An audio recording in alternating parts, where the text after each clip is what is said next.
ఈ దొంగ వేషాలు వేసి రాత్రి మళ్ళీ అదే అసెంబ్లీలో తప్పించుకొని ఇగో నేను తెప్పించినా అని చెప్పి మాట్లాడండి బుకాయించడానికి.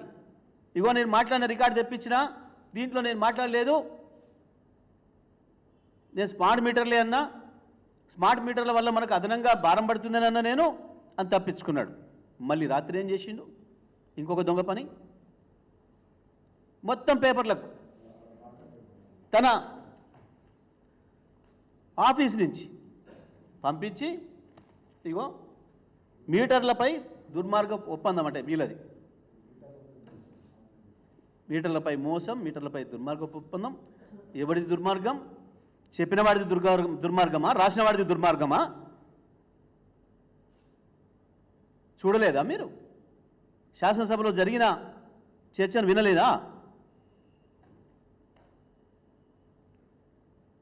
ఇంతకు మించిన దుర్మార్గం, ఇంతకు మించిన అబద్ధం, ఇంతకు మించిన మోసం ఇంకోటి ఉంటుందా? ఇదా మీరు చేస్తా ఉంది. చెప్పేటప్పుడు ఎవడైనా ఇట్లా ఏమైనా చెప్పొచ్చు, కానీ రాసేటప్పుడు కూడా ఉండాలి కదా వీళ్ళకు కూడా. ఇంత దుర్మార్గమైన అబద్ధాన్ని రాస్తే తెలంగాణ ప్రజలు ఏమనుకుంటారు? రేపు పొద్దున వాస్తవాలు వచ్చిన తర్వాత తెలంగాణ ప్రజల దృష్టిలో మనం ఏమవుతామన్న సోయి వీళ్ళకు ఉండాలి కదా. ఇవా ఈ దుర్మార్గ వ్రాతల చెప్పిండొచ్చు చెప్పేటోడు. దొంగతనానికి బరి తగ్గించినోడు ఏమైనా చేస్తాడు, కానీ వీళ్ళకేం అవసరం? దేనికి వచ్చింది? ఉదయ పథకం ఏంటిది? ఆర్డిఎస్ఎస్ ఏంది? ఒప్పందాలు ఏంది? చదివేటప్పుడు నువ్వు మాట్లాడి చదివినది ఏంది? ఈ దొంగతనం ఏంది? చాలా స్పష్టంగా మీ అందరికీ కూడా దొరుకుతుంది, పబ్లిక్ డొమైన్లో ఉంది వాళ్ళది. నిన్న ఆయన మాట్లాడిన మాటలు, ఉదయం పూట హరీష్ రావు గారు మాట్లాడేటప్పుడు మధ్యలో అంతరాయం కల్పిస్తూ లేచి మాట్లాడిన మాటలు, రాత్రి మళ్ళీ హరీష్ రావు గారు క్లారిఫికేషన్ సందర్భంగా మాట్లాడినప్పుడు మళ్ళీ బుకాయిస్తూ మళ్ళీ మాట్లాడిన అబద్ధాలు, మళ్ళీ తెల్లారికి పత్రికల్లో ఈ తప్పుడు రాతలు రాయించిన, ఈ రోత రాతలు రాయించిన పరిస్థితి ఏంది? ఈ రాష్ట్రాన్ని ఒక మాఫియా నడుపుతుందా? దొంగలు కలిసి ఊర్లు పంచుకునే ప్రయత్నం చేస్తున్నారా? ఏం జరుగుతుంది అసలు?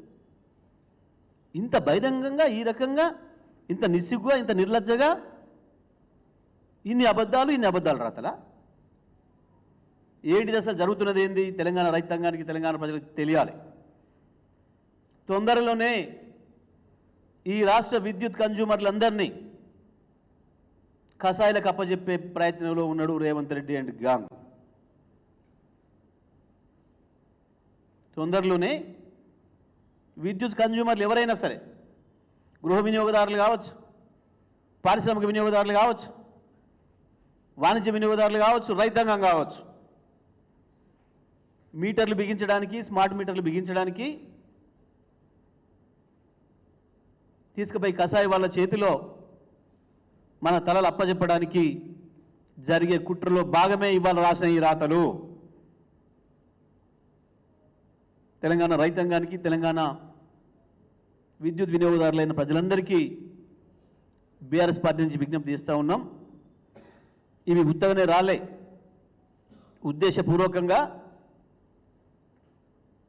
విద్యుత్ సంస్థలను తీసుకుపోయి ప్రైవేటులకు అప్పచెప్పి గోరెని కసాయికి అప్పచెప్పిన పద్ధతుల్లో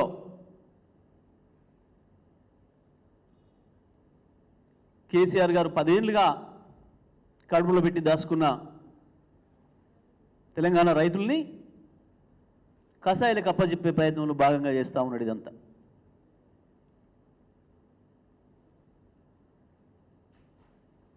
పెట్టినాం. ఆ మీటర్లు ఎక్కడన్నా ఉన్నాయా? స్మార్ట్ మీటర్లు ఉన్నదా? రైతు దగ్గర ఎక్కడైనా ఒక మీటరు? తప్పుడు మాటలు, తప్పుడు ఆరోపణలు ఆనాడు ప్రభుత్వంలో రావడానికి ఉపయోగపడేమో నీకు, కానీ ఇవాళ నువ్వు మాట్లాడే ప్రతి అక్షరం రేపు నీకే ఉరితాడవుతుంది, గుర్తుపెట్టుకో. ఇంత చిల్లరగా, ఇంత చీప్గా బహుశా భారతదేశ చరిత్రలో ఏ ముఖ్యమంత్రి కూడా ప్రవర్తించుండడు ఇప్పటివరకు.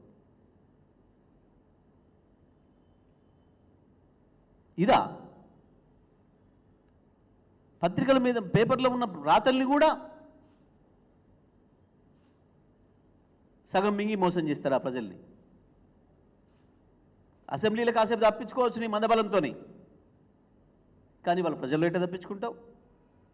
ఇది నీది నాదే కాదు కదా, ఇదంతా కూడా కేంద్రం నుంచి వచ్చిన కరస్పాండెన్స్ కదా. ఇంకొక మాట కూడా మీకు ఈ సందర్భంగా గుర్తు చేస్తా.